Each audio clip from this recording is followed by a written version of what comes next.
ਤੇ ਈਰਾਨ ਨੂੰ ਲੈ ਕੇ ਜੋ ਏਅਰ ਸਟ੍ਰਾਈਕ ਲਾਂਚ ਕੀਤੀ ਗਈ ਆ ਅਮਰੀਕਾ ਤੇ ਇਜ਼ਰਾਈਲ ਵੱਲੋਂ, ਉਹ ਹੁਣ ਮਿਡਲ ਈਸਟ ਦੇ ਲਗਭਗ ਸਾਰੇ ਮੁਲਕਾਂ ਦੇ ਵਿੱਚ ਜਿਹੜੀ ਆਪਾਂ ਲੜਾਈ ਕਹਿ ਸਕਦੇ ਹਾਂ ਜਾਂ ਜੰਗ ਕਹਿ ਸਕਦੇ ਹਾਂ, ਉਹ ਫੈਲ ਚੁੱਕੀ ਹੈਗੀ ਆ।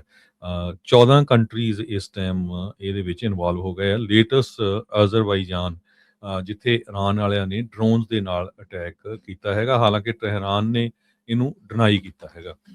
ਇਸ ਤੋਂ ਪਹਿਲਾਂ ਇੱਕ ਜੋ ਨੇਵਲ ਵੈਸਲ ਹੈਗਾ ਈਰਾਨ ਦਾ, ਉਹ ਸ਼੍ਰੀਲੰਕਾ ਦੇ ਵਿੱਚ ਜੋ ਪਾਣੀਆਂ ਦੇ ਜੋ ਸ਼੍ਰੀਲੰਕਾ ਦੇ ਵਾਟਰਸ ਦੇ ਵਿੱਚ ਸੀਗਾ, ਉੱਥੇ ਉਹ ਅਮਰੀਕਾ ਨੇ ਉਸ ਨੂੰ ਜਿਹੜਾ ਪੂਰੀ ਤਰ੍ਹਾਂ ਡੁਬਾ ਦਿੱਤਾ ਸੀਗਾ। ਇਜ਼ਰਾਈਲ ਨੇ ਮਾਸ ਇਵੈਕੂਏਸ਼ਨ ਬੇਰੂਤ ਦੇ ਵਿੱਚ ਜਿਹੜੀ ਆ ਸਦਰਨ ਬੇਰੂਤ ਦੇ ਵਿੱਚ ਜਾਰੀ ਕੀਤੀ ਹੈ, ਵਾਰਨਿੰਗ ਕੀਤੀ ਹੈਗੀ ਆ, ਕਿਉਂਕਿ ਉੱਥੇ ਹਿਜ਼ਬੁੱਲਾ ਦੇ ਮਿਲੀਟੈਂਟਸ ਨਾਲ ਪੂਰੀ ਲੜਾਈ ਚੱਲ ਰਹੀ ਹੈ ਤੇ ਇਜ਼ਰਾਈਲ ਵਾਲੇ ਆਲਰੇਡੀ ਉੱਥੇ ਐਂਟਰ ਹੋ ਚੁੱਕੇ ਹੈਗੇ ਆ।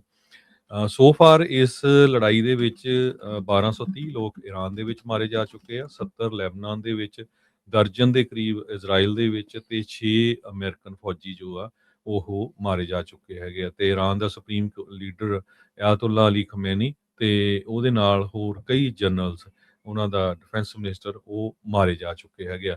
ਈਰਾਨ ਵਾਲੇ ਕਹਿੰਦੇ ਵੀ ਅਸੀਂ ਕਿਸੇ ਵੀ ਮੁੱਲ ਦੇ ਉੱਤੇ ਪਿੱਛੇ ਨਹੀਂ ਹਟਾਂਗੇ। ਈਰਾਨ ਦੇ ਫੋਰਨ ਮਿਨਿਸਟਰ ਅਬਾਸ ਅਰਗਾਚੀ, ਉਹਨਾਂ ਨੇ ਇਹ ਕਿਹਾ ਆ ਕਿ ਯੂਐਸ ਦੀ ਨੇਵੀ ਜੋ ਆ ਉਹ ਉਹਨਾਂ ਨੇ ਜੋ ਸਮੁੰਦਰ ਦੇ ਵਿੱਚ ਕੀਤਾ ਆ ਸਾਡੇ ਤੇ, ਅਸੀਂ ਉਹ ਬਦਲਾ ਲਵਾਂਗੇ, ਕਿਉਂਕਿ ਸਾਡੇ ਕੋਲ ਕਹਿੰਦੇ ਸਾਡੇ 87 ਜਣੇ ਉੱਥੇ ਉਹ ਮਾਰੇ ਗਏ ਹੈਗੇ। ਜੀ ਬਿਲਕੁਲ, ਉਧਰ ਇਹ ਰਿਪੋਰਟਸ ਆ ਰਹੀਆਂ ਇਸ ਟਾਈਮ, ਤਕਰੀਬਨ ਸਾਰੇ ਹੀ ਜਿਹੜੇ ਨਿਊਜ਼ ਆਊਟਲੈਟਸ ਆ ਉਹ ਦੱਸ ਰਹੇ ਆ ਵੀ ਜਿਹੜੇ ਕੁਰਦ ਨੇ ਜੋ ਕਿ ਇਰਾਨੀਅਨ ਰਜੀਮ ਦੇ ਉਲਟ ਚੱਲਦੇ ਆ, ਉਹ ਇਰਾਕ ਦੇ ਵਿੱਚ ਵੀ ਆ ਤੇ ਉਸ ਇਲਾਕੇ ਦੇ ਵਿੱਚ ਰਹਿੰਦੇ ਆ, ਉਹਨਾਂ ਦੇ ਜ਼ਰੀਏ ਗਰਾਊਂਡ ਇਨਵੇਜਨ ਦੀ ਜਿਹੜੀ ਆ ਉਹ ਤਿਆਰੀ ਹੋ ਰਹੀ ਆ। ਕਹਿੰਦੇ ਵੀ ਮਸਾਦ ਤੇ CIA ਦੀ ਸਪੋਰਟ ਦੇ ਨਾਲ ਈਰਾਨ ਦੇ ਵਿੱਚ ਗਰਾਊਂਡ ਇਨਵੇਜਨ ਜਿਹੜੀ ਉਹ ਕੀਤੀ ਜਾ ਸਕਦੀ ਹੈਗੀ ਆ। ਸੋ ਕਹਿੰਦੇ ਵੀ ਉਸਧਰ ਤਿਆਰੀ ਆ ਕੁਰਦਾਂ ਦੇ ਨਾਲ। ਉੱਦਾਂ ਵੈਸੇ ਹਰਜੋਤ ਸਿੰਘ ਜੀ ਕਾਫੀ ਵਾਰੀ ਉਹਨਾਂ ਨੂੰ ਇੱਦਾਂ ਉਹਨਾਂ ਨੇ ਮਦਦ ਕੀਤੀ ਆ, ਪਰ ਅਜੇ ਤੱਕ ਉਹਨਾਂ ਨੂੰ ਆਪਣਾ ਮੁਲਕ ਜਿਹੜਾ ਉਹ ਨਹੀਂ ਮਿਲਿਆ। ਉਹ ਇੱਕ ਵਾਰੀ ਉਹਨਾਂ ਨੇ ਰੈਫਰੈਂਡਮ ਵੀ ਕਰਾਇਆ ਸੀ, ਉਹ ਘੋਸ਼ਿਤ ਵੀ ਜਿਹੜਾ ਉਹ ਕਰ ਦਿੱਤਾ, ਪਰ ਅਧਿਕਾਰਤ ਤੌਰ ਦੇ ਉੱਤੇ ਕਿਸੇ ਵੀ ਮੁਲਕ ਨੇ ਉਸਦਾ ਜਿਹੜਾ ਉਹ ਸਾਥ ਨਹੀਂ ਸੀ ਦਿੱਤਾ। ਸੋ ਕੁਰਦ ਇੱਕ ਵਾਰੀ ਫੇਰ ਈਰਾਨ ਦੇ ਉਲਟ ਜਿਹੜੀ ਲੜਾਈ ਲੜਨ ਦੇ ਲਈ ਜਿਹੜੇ ਉਹ ਤਿਆਰੀ ਜਿਹੜੀ ਉਹ ਕਰ ਰਹੇ ਆ, ਉਹ ਔਨ ਗਰਾਊਂਡ ਜਿਹੜੇ boots on ground, basically American ਨਹੀਂ, ਕੁਰਦਾਂ ਦੀ ਕਹਿੰਦੇ ਵੀ ਉੱਥੇ ਜਿਹੜੀ ਉਹ ਵਰਤੋਂ ਜਿਹੜੀ ਉੱਥੇ ਹੋ ਸਕਦੀ ਆ। ਇਰਾਕ ਵਾਲੇ ਇਸ ਗੱਲ ਤੋਂ ਚਿੰਤਤ ਆ ਵੀ ਕਹਿੰਦੇ ਵੀ ਇਹਦੇ ਕਰਕੇ ਸਾਡੇ ਉੱਤੇ ਜਿਹੜੀਆਂ ਮਿਜ਼ਾਈਲਾਂ ਆ ਉਹ ਡਿੱਗਣੀਆਂ ਸ਼ੁਰੂ ਹੋ ਸਕਦੀਆਂ ਆ। ਸੋ ਉਹਨਾਂ ਨੇ ਇਹ ਚਿੰਤਾ ਜਿਹੜੀ ਪ੍ਰਗਟਾਈ ਆ। ਈਰਾਨ ਵਾਲੇ ਜਿਹੜੇ ਉਹਨਾਂ ਦੇ IRGC ਵਾਲੇ ਆ, ਉਹ ਕਹਿੰਦੇ ਆ ਵੀ ਚੱਕਰ ਹੀ ਕੋਈ ਨਹੀਂ, ਆਉਣ ਦਿਓ, ਅਸੀਂ ਤਿਆਰੀ ਕਰੀ ਬੈਠੇ ਹੈਗੇ ਆ ਵੀ ਅਸੀਂ ਜਿਹੜੀ ਗਰਾਊਂਡ ਇਨਵੇਜਨ ਨੂੰ ਭੇਜਣ ਦੇ ਲਈ ਰੈਡੀ ਆ। ਸੋ ਇਹ ਜਿੱਦਾਂ ਤੁਸੀਂ ਕਿਹਾ ਵੀ ਇਹ ਜਿਹੜਾ ਕੌਨਫਲਿਕਟ ਆ, ਇਹ ਜਿਹੜੀ ਵਾਰ ਆ, ਇਹ ਜਿਹੜੀ ਲੜਾਈ ਆ, ਇਹ ਲਗਾਤਾਰ ਹੋਰ ਅੱਗੇ ਨੂੰ ਜਿਹੜੀ ਉਹ ਵੱਧਦੀ ਜਾ ਰਹੀ ਆ ਤੇ ਫੈਲਦੀ ਜਾ ਰਹੀ ਹੈਗੀ ਆ।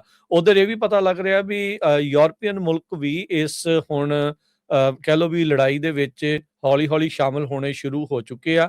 UK ਨੇ ਅੱਜ ਇਹ ਬਿਆਨ ਦਿੱਤਾ ਵੀ ਉਹ ਕਤਰ ਦੇ ਵਿੱਚ, ਗ੍ਰੀਸ ਦੇ ਵਿੱਚ ਤੇ ਇਟਲੀ ਦੇ ਵਿੱਚ ਜਿਹੜੇ ਆ ਉਹਨਾਂ ਨੂੰ ਜੈਟ ਘੱਲ ਰਿਹਾ ਹੈਗਾ ਆ ਤੇ ਸੌਰੀ ਜਿਹੜੇ ਕਤਰ ਦੇ ਵਿੱਚ ਜੈਟ ਘੱਲ ਰਿਹਾ, ਤੇ ਗ੍ਰੀਸ ਤੇ ਇਟਲੀ ਵਾਲੇ ਜਿਹੜੇ ਸਾਈਪਰਸ ਆ, ਜਿੱਥੇ ਇਸ ਟਾਈਮ ਸਭ ਤੋਂ ਜ਼ਿਆਦਾ ਫੌਜੀ ਜਮਾਵੜਾ ਹੋਇਆ ਪਿਆ ਆ ਅਮਰੀਕਾ ਦੇ ਤੇ ਹੋਰ ਜਿਹੜੇ ਨੈਟੋ ਮੁਲਕਾਂ ਦੇ, ਕਹਿ ਸਕਦੇ ਆ ਵੀ ਉਹਨਾਂ ਨੂੰ ਹੋਰ ਮਜ਼ਬੂਤ ਕਰਨ ਦੇ ਲਈ ਉਧਰ ਨੂੰ ਜਿਹੜੀ ਮਦਦ ਆ ਉਹ ਘੱਲਣ ਜਾ ਰਹੇ ਹੈਗੇ ਆ। ਸੋ ਇਹ ਇਸ ਟਾਈਮ ਸਿਚੁਏਸ਼ਨ ਬਣੀ ਪਈ ਆ।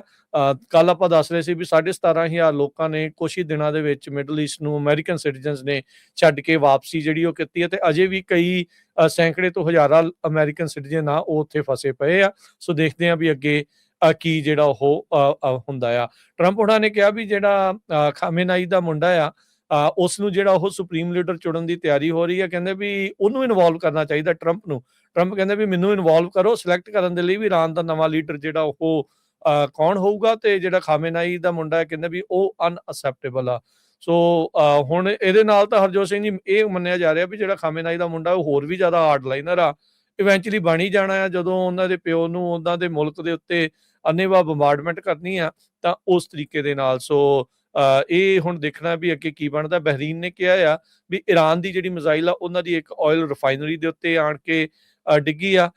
ਕਤਰ ਨੇ ਜਿਹੜਾ ਇਹ ਐਲਾਨ ਕਰ ਦਿੱਤਾ ਵੀ ਹਾਲ ਦੀ ਘੜੀ ਉਹ ਕਿਸੇ ਨੂੰ ਵੀ ਤੇਲ ਜਿਹੜਾ ਉਹ ਨਹੀਂ ਦੇ ਸਕਦੇ, ਕਿਉਂਕਿ ਉੱਥੇ ਕੰਮਕਾਜ ਠੱਪ ਹੋਇਆ ਪਿਆ ਆ।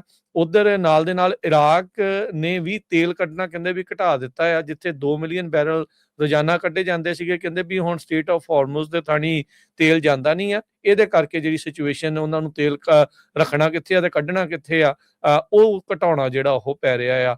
$80 ਦੇ ਇਰਦ ਗਿਰਦ ਜਿਹੜੇ ਕੱਚੇ ਤੇਲ ਦੀ ਕੀਮਤ ਹੋ ਚੁੱਕੀ ਆ, ਤੇ ਇਸ ਦੀ ਜਿਹੜੀ ਮਾਰ ਜਿਹੜੇ ਕਿ ਹਜ਼ਾਰਾਂ ਹੀ ਮੀਲ ਦੂਰ ਬੈਠੇ ਲੋਕ ਨੇ ਦੁਨੀਆ ਭਰ ਦੇ ਵਿੱਚ, ਉਹਨਾਂ ਨੂੰ ਮਹਿੰਗੀਆਂ ਤੇਲ ਦੀਆਂ ਕੀਮਤਾਂ ਅਦਾ ਕਰਕੇ ਜਿਹੜੀ ਉਹ ਚੁਕਾਉਣੀ ਪੈ ਰਹੀ ਹੈਗੀ ਆ। ਜਿਹੜੇ ਲੋਕ ਇੱਕ ਖਬਰ ਥੋੜੀ ਜਿਹੀ ਸਾਂਝੀ ਕਰਕੇ ਫਿਰ ਆਪਾਂ ਰਮਨ ਜੀ ਵੀ ਨਾਲ ਜੋੜਦੇ ਹਾਂ ਜੀ। ਬਿਲਕੁਲ। ਸੋ ਟਰੰਪ ਐਡਮਿਨਿਸਟ੍ਰੇਸ਼ਨ ਦਾ ਕਾਫੀ ਕ੍ਰਿਟਿਸਿਜ਼ਮ ਹੋ ਰਿਹਾ, ਖਾਸ ਕਰਕੇ ਜਿਹੜੇ ਅਮਰੀਕਨ ਲੋਕ ਆ, ਅਮਰੀਕਨ ਸਿਟੀਜ਼ਨਸ ਆ, ਮਿਡਲ ਈਸਟ ਦੇ ਵਿੱਚ ਫਸੇ ਹੋਏ ਹੈਗੇ ਆ। ਪ੍ਰੈਜ਼ੀਡੈਂਟ ਟਰੰਪ ਉਹਨਾਂ ਨੂੰ ਜਿਹੜਾ ਜਵਾਬ ਆ ਉਹ ਸੁੱਝ ਨਹੀਂ ਰਿਹਾ। ਉਹਨਾਂ ਨੇ ਇਹ ਕਿਹਾ ਵੀ it happened all very quickly, ਪਰ ਜਿਹੜੇ ਡੈਮੋਕ੍ਰੇਟਸ ਆ ਉਹ ਰੌਲਾ ਪਾ ਰਿਹਾ ਵੀ ਜਦ ਤੁਸੀਂ ਜਾਣਾ ਹੀ ਸੀ ਜੰਗ 'ਚ ਤੇ ਤੁਹਾਨੂੰ ਪੂਰੀ ਤਰ੍ਹਾਂ ਪ੍ਰਪੇਅਰ ਹੋਣਾ ਚਾਹੀਦਾ ਸੀ, ਕਿਉਂਕਿ ਹਜ਼ਾਰਾਂ ਦੇ ਹਿਸਾਬ ਦੇ ਨਾਲ ਜਿਹੜੇ ਅਮਰੀਕਨ ਸਿਟੀਜ਼ਨ ਆ ਉਹ ਇਹਨਾਂ ਮੁਲਕਾਂ ਦੇ ਵਿੱਚ ਰਹਿੰਦੇ ਹੈਗੇ ਆ, ਸੋ ਫਸੇ ਹੋਏ ਆ। ਉਹਨਾਂ ਨੂੰ ਕਿਸ ਤਰ੍ਹਾਂ ਜਿਹੜਾ ਕੱਢਣਾ ਆ ਜਾਰਡਨ, ਕੁਵੈਤ, UAE ਦੇ ਵਿੱਚੋਂ। ਸੋ ਕਹਿੰਦੇ ਵੀ ਕਨਫਲਿਕਟਿੰਗ ਰਿਪੋਰਟ ਆਉਂਦੀਆਂ, ਸਟੇਟ ਡਿਪਾਰਟਮੈਂਟ ਕੁਛ ਹੋਰ ਦੱਸ ਰਿਹਾ ਆ। ਉਹ ਕਹਿੰਦੇ ਅੰਬੈਸੀਜ਼ ਨੂੰ ਕੰਟੈਕਟ ਕਰੋ, ਅੰਬੈਸੀਜ਼ ਬੰਦ ਹੈਗੀਆਂ ਆ। ਲਗਭਗ ਮਿਡਲ ਈਸਟ ਦੇ ਵਿੱਚ ਜਿੰਨੇ ਵੀ ਅਮਰੀਕਾ ਦੇ ਬੇਸ ਆ, ਸਾਰਿਆਂ ਦੇ ਉੱਤੇ ਈਰਾਨ ਵੱਲੋਂ ਅਟੈਕ ਕੀਤਾ ਗਿਆ ਹੈਗਾ ਆ। ਉਹ ਇਹ ਲੱਕੀ ਆ ਵੀ ਜਿਹੜਾ ਜ਼ਿਆਦਾ ਜਾਨੀ ਨੁਕਸਾਨ ਨਹੀਂ ਹੋਇਆ, ਪਰ ਮਾਲੀ ਨੁਕਸਾਨ ਕਾਫੀ ਜ਼ਿਆਦਾ ਜਿਹੜਾ ਹੋਇਆ ਹੈਗਾ। Billions of dollar the already ਜਿਹੜਾ ਇਕਵਿਪਮੈਂਟ ਦਾ ਨੁਕਸਾਨ ਆ ਉਹ ਕਹਿੰਦੇ ਵੀ ਹੋ ਚੁੱਕਾ ਆ। ਜਿਹੜਾ ਅਰਲੀ ਮਿਜ਼ਾਈਲ ਡਿਟੈਕਸ਼ਨ ਵਾਲਾ ਇੱਕ ਰਡਾਰ ਸੀ, ਉਸ ਦੇ ਉੱਤੇ ਸਿੱਧਾ ਜਾ ਕੇ ਇਹਨਾਂ ਦਾ ਡਰੋਨ ਡਿੱਗਾ ਸੀਗਾ ਇਰਾਨ ਵਾਲਿਆਂ ਦਾ, ਉਹਨੇ ਖਾਸਾ ਨੁਕਸਾਨ ਉਸ ਦੇ ਵਿੱਚ ਕੀਤਾ ਸੀਗਾ। ਇਹਨਾਂ ਦੀ ਕੌਂਸੂਲੇਟ ਦੇ ਉੱਤੇ ਵੀ 2 ਡਰੋਨ ਡਿੱਗੇ ਸੀਗੇ ਰਿਆਦ ਦੇ ਵਿੱਚ। ਸੋ ਮਸਲਾ ਜਿਹੜਾ ਹਾਲ ਦੀ ਘੜੀ ਕੋਈ ਜਲਦੀ ਕਿਤੇ ਠੰਡਾ ਹੋਣ ਵਾਲਾ ਨਜ਼ਰ ਜਿਹੜਾ ਉਹ ਨਹੀਂ ਆ ਰਿਹਾ। ਸੋ ਜਿੱਦਾਂ ਵੀ ਇਹਦੀ ਰਿਪੋਰਟਿੰਗ ਹੁੰਦੀ ਰਹੂਗੀ, ਆਪਾਂ ਪੰਜਾਬੀ ਰੇਡੀਓ USA ਦੇ ਉੱਤੇ ਤੁਹਾਡੇ ਨਾਲ ਜਿਹੜੀ ਇਸ ਦੀ ਸਾਂਝ ਆ ਉਹ ਪਾਉਂਦੀ ਰਵਾਂਗੇ। ਤੇ ਹੁਣ ਆਪਣੇ ਨਾਲ ਜੁੜ ਚੁੱਕੇ ਨੇ ਰਮਨ ਢਿੱਲੋਂ ਜੀ, ਆਓ ਉਹਨਾਂ ਨੂੰ ਵੀ ਜੀ ਆਇਆਂ ਨੂੰ ਜਿਹੜਾ ਉਹ ਆਖਦੇ ਆ। ਰਮਨ ਜੀ, ਸਵਾਗਤ ਹੈ। ਸਤਿ ਸ੍ਰੀ ਅਕਾਲ ਜੀ। ਸਤਿ ਸ਼੍ਰੀ ਅਕਾਲ।